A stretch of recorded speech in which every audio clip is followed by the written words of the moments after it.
दोस्तों एक बार फिर हम हाजिर हैं। आप देख रहे हैं न्यूज़ 18 का सोशल मीडिया प्लेटफॉर्म और आज हम फिर चर्चा करेंगे खबर की तह तक के शुमारे में।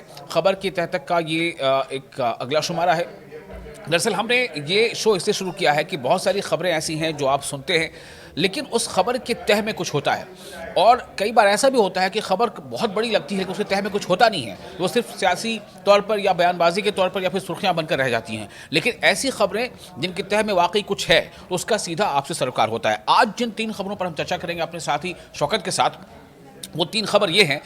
एक तो ये कि हिजाब का जो इशू है जो बिहार से शुरू हुआ, जहां आपको याद होगा, आपने शायद वो वीडियो में देखा होगा कि वजीर आला बिहार के नीतीश कुमार उन्होंने किस तरह से एक खातून के चेहरे से वो हिजाब को हटाने की कोशिश करते हैं या यूँ कहने के हटाते हैं, तो उस पर काफ़ी वाबेला मचा है। तो वो अब ऐसा लगता है कि जम्मू कश्मीर में वो इशू बहुत ज़्यादा घर कर गया है। एक तरफ जहाँ कल बडगाम में प्रोटेस्ट हुआ, वहीं इल्तिजा मुफ्ती ने जो है FIR दर्ज करा दी है, शिकायत दर्ज कराई थाने में। इस पर चर्चा करेंगे कि अब इसको लेकर के क्या क्या बातें सामने आई हैं। दूसरा यह मुद्दा है कि मौसम की जो रुख है उस पर पूरी निगाह लगी हुई है, सयाहों की भी और जो जम्मू कश्मीर के जो मकामी लोग हैं, कश्मीर के खास आबादी कश्मीर के, चाहे वो काश्तकार हों या फिर तमाम लोग जो हैं उनकी, चूंकि उनकी जुड़ी है, उनका जुड़ा है से आने वाला वक्त कैसा हो सकता है, इसलिए मौसम में गर्मा कैसा होगा उस पर असर पड़ेगा इसके लिए।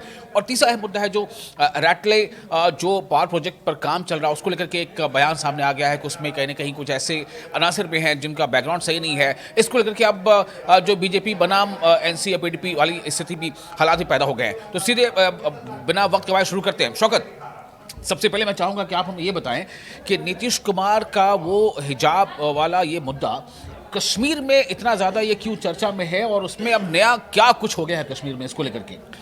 देखिए विशाल, ये सही बात है कि बाकी स्टेट्स में भी ये इशू अभी है, लेकिन जिस तरह से कश्मीर में ये तूल पकड़ रहा है शायद ही दूसरी किसी स्टेट में इस तरह से तूल पकड़ रहा है। टॉप जो पार्टीज़ हैं उनकी टॉप लीडरशिप, क्रीम लीडरशिप इस पे बयानबाजी कर रही है, इस पे अपने रिएक्शंस दे रहे हैं, और यहाँ तक कि आज FIR भी हो गया, नीतीश कुमार के खिलाफ FIR दर्ज किया है, कंप्लेंट दर्ज किया है PDP लीडर इल्तिजा मुफ्ती ने। तो यहाँ एक और चीज़ मैं बताना चाहूँगा कि जो वज़ीर आला उमर अब्दुल्ला है, जब उन्होंने परसों पहला रिएक्शन दिया था उसमें उन्होंने नीतीश कुमार की एक्ट का जो नीतीश कुमार की जो हरकत है उस पर रिएक्शन दिया था, लेकिन उन्होंने साथ ही साथ महबूबा मुफ्ती PDP सदर पे भी निशाना साधा कि जब पिछली बार इलेक्शन हुआ था तो उन्होंने भी किसी वोटर का, जेन्युइन वोटर का चेक करने के लिए उसका हिजाब उतारा था, तो उन्होंने बोले। लेकिन अब उनका थोड़ा सा रवैया जो रुख है थोड़ा चेंज हो गया। जब जो गिरिराज सिंह ने जो बयान दिया उसके बाद मुरब्ला से जब रिएक्शन पूछा गया तो उन्होंने कहा कि ये BJP की जो एक तरह से दोहरा मियार है।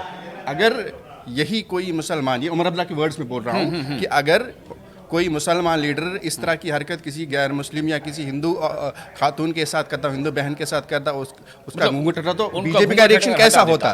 तो ये चूंकि ये यहाँ मुस्लिम लड़की और वो नीतीश कुमार मुस्लिम नहीं है, तो इसलिए BJP इस तरह की रिएक्शन कर रही है। अदरवाइज दूसरा होता तो इनका रवैया, BJP का रुख टोटली डिफरेंट होता। तो क्या शौकत, खबर के तह में क्या है? मैं जो हमारा ऑब्जेक्ट वो ये है कि क्या उमर अब्दुल्ला का अब ये रिएक्शन, पहले उतना हम कह सकते हैं कि संजीदा या हार्श नहीं था, बल्कि वो कहीं ना कहीं ऐसा लगा था कि पॉलिटिकल गोल जो है वो स्कोर कर रहे हैं कि महबूबा मुफ्ती को ने भी ऐसा किया था, नीतीश पे उनका तंज कम था, महबूबा मुफ्ती पे ज़्यादा तंज था, लेकिन अब वो सीधे तौर पर न सिर्फ ये कि नीतीश कुमार बल्कि BJP को भी कटघरे में ले रहे हैं।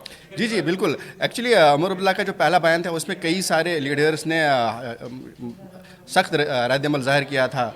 वहीद पर्रा ने भी किया था, उस पर उन्होंने कहा था कि ये कोई मतलब हैरानकुन बात नहीं है कि उमर अब्दुल्ला NDA LI को सपोर्ट कर रहे हैं, BJP LI को सपोर्ट कर रहे हैं, उसको डिफेंड कर रहे हैं, और उन पर तनकीद करने के बजाय BJP PDP सदर को निशाना बना रहे हैं। तो मुझे लगता है कि जो माहौल उसके बाद बना और जिस तरह से ये जम्मू कश्मीर में तूल पकड़ा ये मामला, तो उमर अब्दुल्ला शायद बैकफुट पे आ गए, तो उन्होंने ये रवैया अपना चेंज कर लिया। मैं चाहूँगा सीधे सबसे पहले हम मौसम पर बात कर लेते हैं कि मौसम का हाल क्या है, ये बताएं।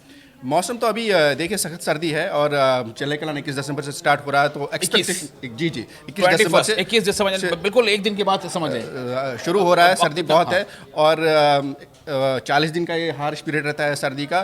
तो महकमा मौसमियात ने पेशन गोई की है कि किस बात इससे बर्फबारी हो सकती है, तो होनी भी चाहिए, क्योंकि हम रेगुलर हमारे पास खबरें आ रही हैं, हम खुद भी देख रहे हैं, कश्मीर के लोग खुद भी मुशाहिदा कर रहे हैं कि खुशक सर्दी में, खुशक मौसम में किस तरह की मुश्किलात पैदा हो रही हैं, बीमारियाँ हो रही है, शौकत उम्मीद करते हैं और ऐसी दुआ करते हैं कि मौसम जो है जल्द से जल्द वहाँ पर तब्दील हो, बारिश भी हो और बर्फबारी भी हो, ताकि सयाहों को भी लुत्फ आ जाए और जो सयाहत से जुड़े जितने भी लोग हैं, चाहे वो टूरिज्म है या पौनी वाले हैं, गाड़ी वाले हैं, जितने भी लोग हैं सबको अच्छा लगे, उनके भी रोजी रोटी का जरिया बन जाए और जो काश्तकार है उनके लिए बेहतर हो और आने वाला जो मौसम गर्मा में पानी की कमी ना हो उसका इससे बहुत बड़ा और एक और चीज़ भी है कि हमारी पावर प्रोडक्शन का बहुत सारा डिपेंड भी उसी पानी पे है, उसी पानी पर डिपेंड करता है। बिल्कुल बिल्कुल। तो ये उम्मीद करते हैं कि खबर के तह तक में ये शुमारा भी आपको पसंद आया होगा। शौकत हमारे साथी है, शौकत अहमद लोन और मैं विशाल आजम, हमें आप इजाज़त दें, हम फिर हाजिर होंगे अगले शुमारे के साथ। तब तक के लिए अल्लाह हाफ़िज़। शुक्रिया।